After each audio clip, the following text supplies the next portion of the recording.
সবাইরে আসসালামু আলাইকুম। আপনারা কেমন আছেন? আপনারা আজকে দেখতেছেন যে এখানো এই মনে করেন যে ফিলিট কড়াই এরপরে আগুন জ্বলতাছে, লাকড়ি দিছে, আগুন জ্বলতাছে। মনে করেন যে দুইটা ডেক বইছে। তো একটার মধ্যে মনে করেন যে ওই যে মরিচ পেঁয়াজ দিছে, মনে হয় যে এরপরে এই যে সিভি দিয়ে মনে হয় যে লড়াইতাছে।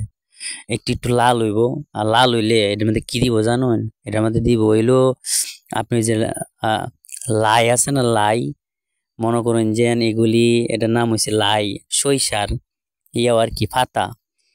ওইটা যে আপনার যখন এই যে আপনার শাক নানবো মনে করেন যে এটা আপনার এত সুস্বাদু হইব, মানে এত মজা হইব, এটা খাইলে যে কি ভাল লাগে মনে করেন যে এটা যারা খাইছে হেরা কইতারো।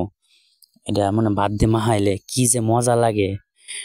আপনার মানে এত ভাল লাগে, মানে খাইতে খালি মন চা।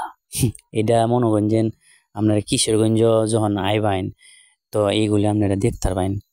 তো পাতাগুলো যে আপনার গাছতে গাছের আপনার উড়াইয়া উড়াইয়া ধুয়া ধুয়া মানে পইল্লা পইল্লা মনে হয় যেন এই মোষ এই যে দিতাছে দেখছেন, পইল্লা পইল্লা পেঁয়াজ মরিচ তেল দিয়ে এটা লাড়া টাড়া দিয়া মনে করেন যে শাক নাড়লে যে কি যে মজা ও, আপনি এটা মনে করেন যে আমি কইয়া বুঝাই পারতাম না। তো সবচেয়ে বড় কথা হয়েছে আপনি এই ভিডিওটা দেখে কত মজা পাইছেন, আর আমার চ্যানেলটা এখন সাবস্ক্রাইব করে লাইবেন। সাবস্ক্রাইব না করলে পরে কিন্তু মনে করেন যে এমন ভিডিও আর পাইতেন না।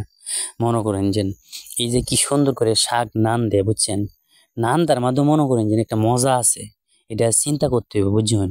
আপনারা খালি মনে করেন যে তরকারি কাটিয়া মনে করেন যে চুলার মধ্যে দিলে হইতো না।